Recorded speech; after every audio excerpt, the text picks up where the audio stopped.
Bonjour et bienvenue sur les tutoriels d'Illustraprint. Voici le tuto numéro 3 de Perrine, votre graphiste.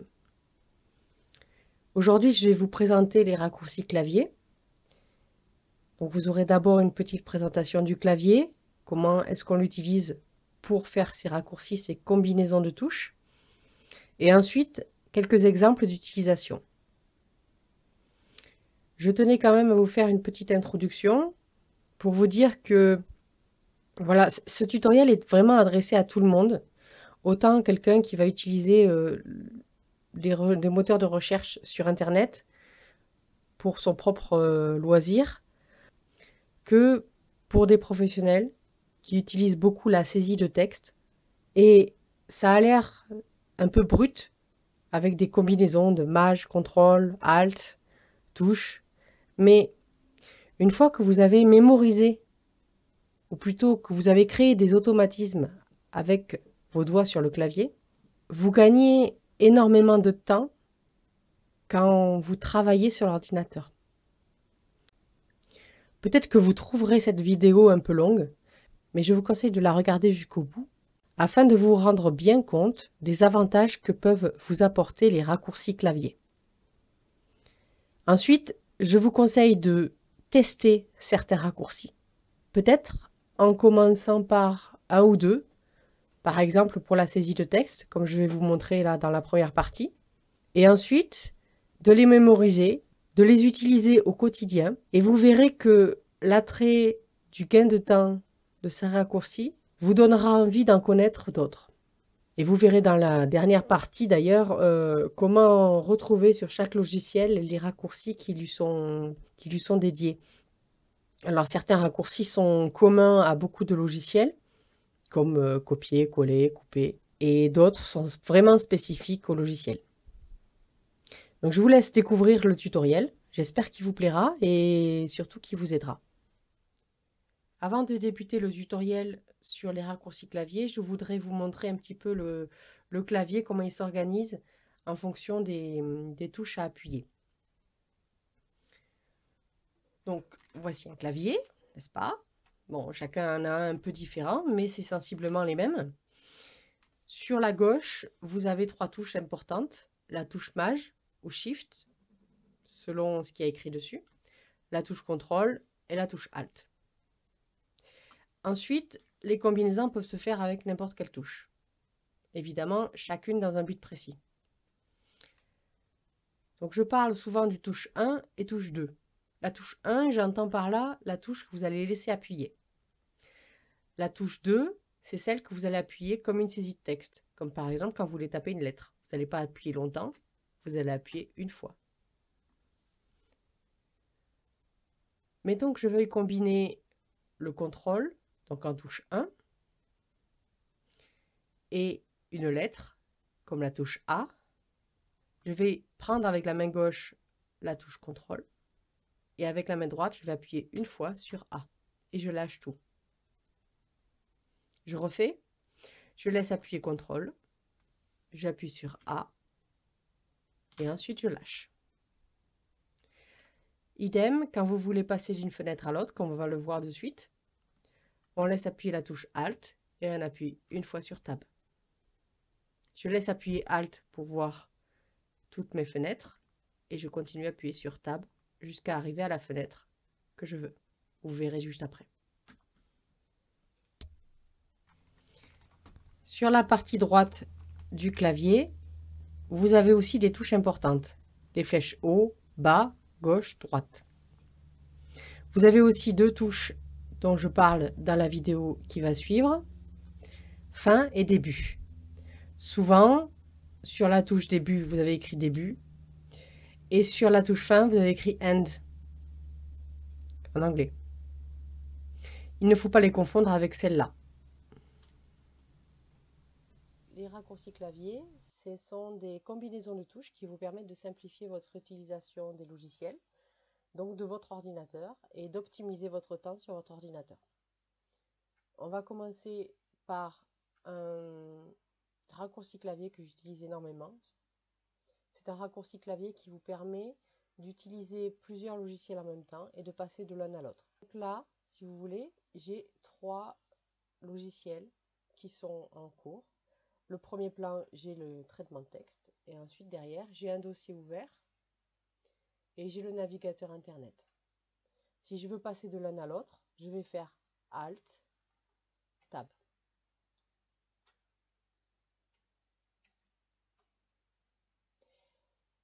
Donc, la combinaison de touches, comment ça marche? Il vous faut une touche 1 et une touche 2, en général. Donc, la touche 1, c'est celle qu'on laisse appuyer. Ici, c'est la touche Alt. On la laisse appuyer et ensuite on appuie autant de fois qu'on a besoin sur la touche 2. Si je veux choisir le traitement de texte, ici je suis placé sur le document de premier plan et je vais donc appuyer la touche 1 Alt et la touche 2 Tab. Tabulation. Jusqu'à avoir le traitement de texte. Et je lâche tout. Du coup, le traitement de texte se retrouve au premier plan.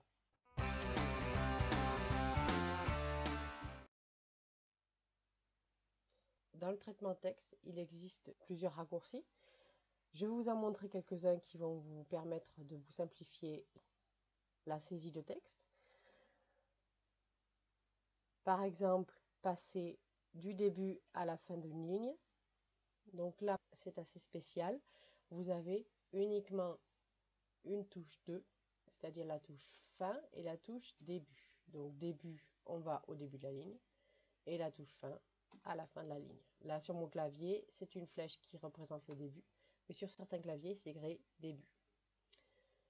Si je veux passer du début à la fin de la ligne pour sélectionner, je veux sélectionner une phrase complète et je suis au début de la ligne. Je vais donc utiliser la touche 1 Maj qui permet de sélectionner et la touche fin qui va aller jusqu'à la fin de la ligne. Ensuite, il existe aussi des raccourcis clavier pour les mises en forme. Mettons que cette ligne entière, je veuille la mettre en gras. Je vais donc laisser appuyer la touche 1, CTRL, et la touche 2, je vais l'appuyer juste une fois, G, pour mettre en gras. Si je veux mettre en italique, pareil, je laisse appuyer la touche 1, CTRL, et je vais faire la touche I, qui représente l'italique. Si je veux enlever l'italique, il suffit que je rappuie sur la même combinaison de touches, c'est-à-dire touche 1, CTRL, touche I, italique. Je peux aussi souligner. Dans ce cas-là, je vais utiliser la combinaison de touches CTRL, U, comme underline. Si je veux enlever le soulignement, CTRL, U. Et pareil, si je veux enlever le gras, je fais CTRL, G, et je reviens à mon texte initial. Je reviens ici pour annuler ma sélection. Je vais revenir au début de la ligne. Donc j'appuie juste la touche début. Et mettons que je veux passer de mot en mot. Donc je vais utiliser la touche CTRL. Et je vais utiliser les touches droite et gauche. Mettons que ce soit le mot rêve sur cette ligne que je veuille sélectionner. Je vais donc me déplacer avec la touche CTRL, la touche 1 et la touche droite. Ici, je veux sélectionner rêve en entier. Donc je vais laisser appuyer la touche 1 là est une combinaison de deux touches, CTRL, Maj, CTRL pour passer du début du mot à la fin du mot et Maj pour sélectionner. Comme je suis au début du mot rêve, à gauche donc, je vais aller vers la droite. Donc flèche droite. Donc là on a une combinaison de trois touches, CTRL, Maj, droite. Je lâche tout et maintenant ce mot-là, je veux le souligner. Donc je vais faire CTRL, touche 1, je laisse appuyer et j'appuie une fois sur la touche U.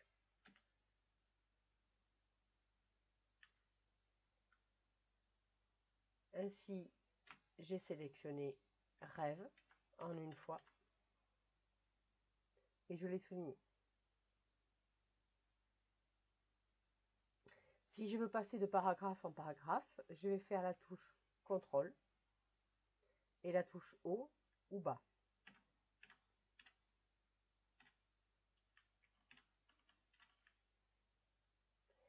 Mettons que je veuille mettre cette phrase au tout début du texte. Je vais sélectionner toute la phrase. Dans ce cas-là, je mets au début de la phrase. CTRL pour aller à la fin de la phrase. Maj pour la sélectionner jusqu'à la fin de la phrase. Et je vais aller jusqu'à la touche fin. Il existe des raccourcis que vous connaissez déjà, certainement. Le couper, copier, coller. Donc, CTRL X, CTRL C ou CTRL V. Mettons que là, je veux la couper. Donc, je fais CTRL X. Je me déplace là où je veux la coller. Donc, je vais passer de paragraphe en paragraphe. CTRL haut ou bas. Donc là, je suis tout à la fin. Je vais remonter. Donc, CTRL flèche du haut. Et mettons que je veux la mettre là. Je vais faire CTRL V coller. Ça, c'est pour le traitement de texte.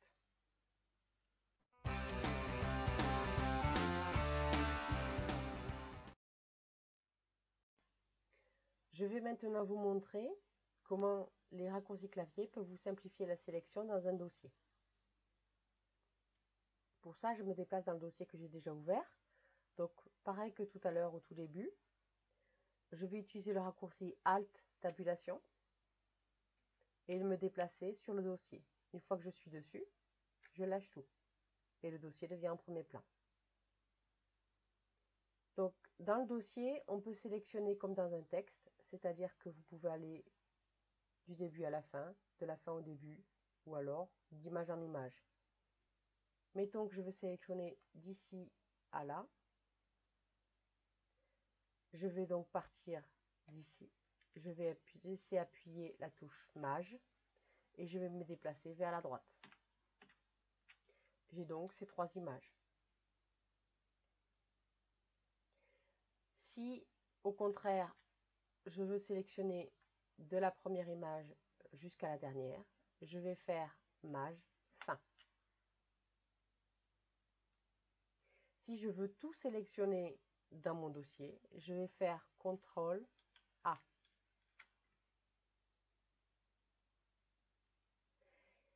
Et il existe aussi des raccourcis qui ne sont pas uniquement clavier. Vous pouvez combiner la touche 1 avec le clic de la souris. Mettons que je veuille sélectionner certaines images en particulier sans qu'elles se suivent. Je vais donc utiliser la touche CTRL et je vais cliquer sur toutes les images que je veux.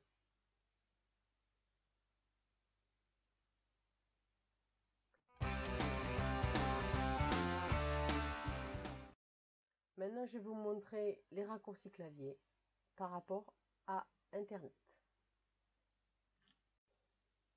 Donc sur Internet, j'ai donc mon navigateur Internet qui est ouvert, mais ici je ne le vois pas évidemment puisqu'il n'est pas en premier plan, c'est mon dossier qui est au premier plan.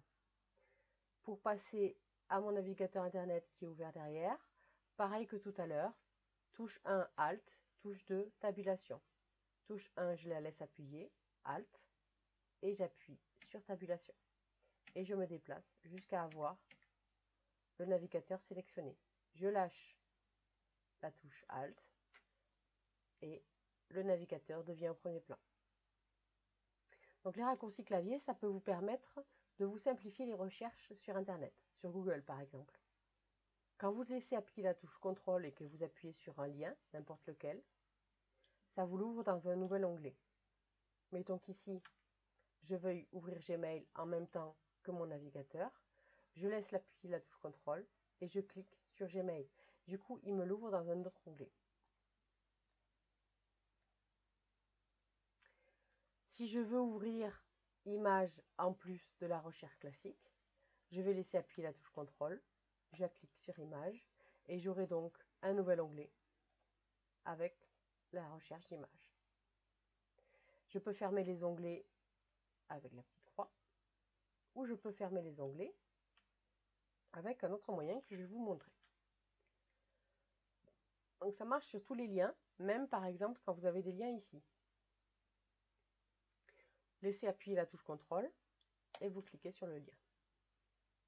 On peut donc fermer les onglets en cliquant sur la croix ou on peut fermer les onglets en utilisant un raccourci qui s'appelle CTRL W. c'est le même raccourci pour fermer des fenêtres.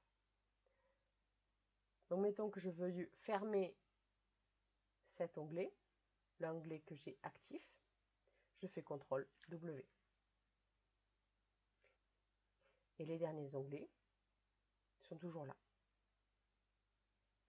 Je fais donc une recherche, mettons, sur les roses rouges en bouquet.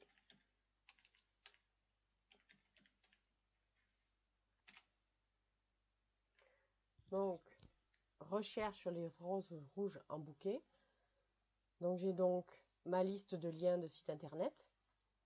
Et je peux en ouvrir plusieurs à la fois. Cela va me permettre de les comparer entre eux.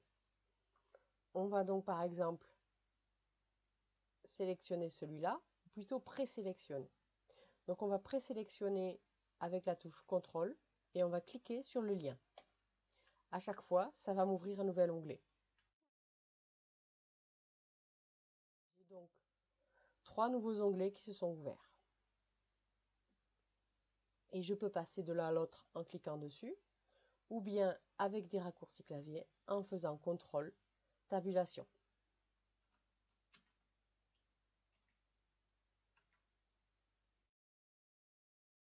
Donc 3 onglets, 3 sites présélectionnés. Mettons que celui d'Interflora, je ne veux pas le voir.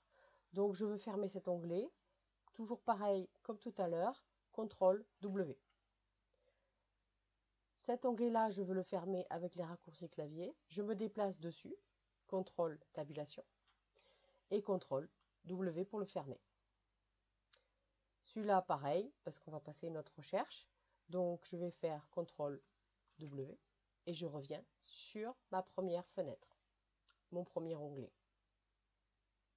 Je vais maintenant faire la même recherche mais avec des images et ça fonctionne pareil.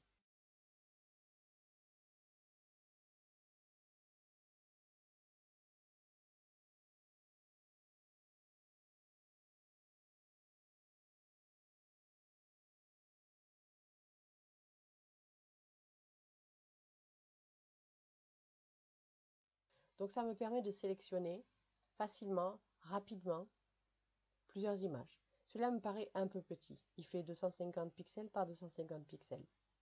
Je vais donc le supprimer. Il me reste 3 choix. Voilà pour les raccourcis clavier concernant Internet, un dossier, un texte que vous pourrez utiliser au quotidien. Vous avez d'autres raccourcis clavier. Il en existe autant qu'il y a de logiciels. D'ailleurs, à ce propos, vous pouvez retrouver tous les raccourcis clavier dans les logiciels que vous utilisez.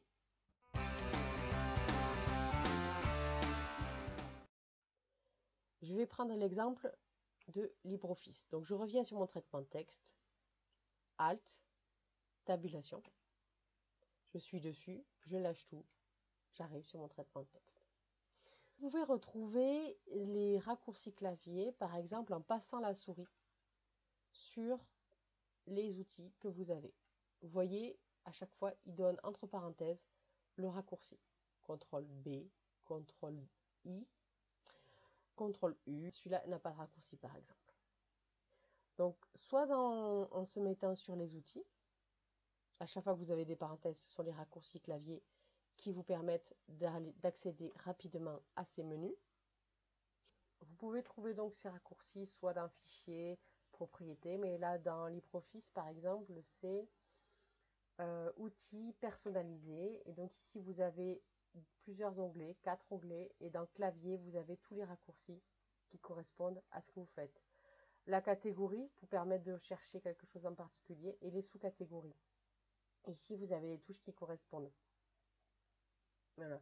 Alors sur certains logiciels, vous pouvez modifier ces raccourcis-là. Voilà. Donc voilà pour la petite présentation des raccourcis clavier. J'espère que ça vous aidera dans votre quotidien. Retrouvez cet article complet sur Illustraprint. Le lien est dans la description de la vidéo. Beaucoup plus d'exemples sont présents dans l'article que je n'ai pas pu vous montrer ici. Vous aurez aussi la possibilité de télécharger le PDF gratuit pour vous le garder en mémo à côté de vous. Et si vous voulez ne manquer aucun autre tutoriel d'Illustraprint, n'hésitez pas à vous abonner. À bientôt sur le site d'illustraprint.com et bon raccourci clavier.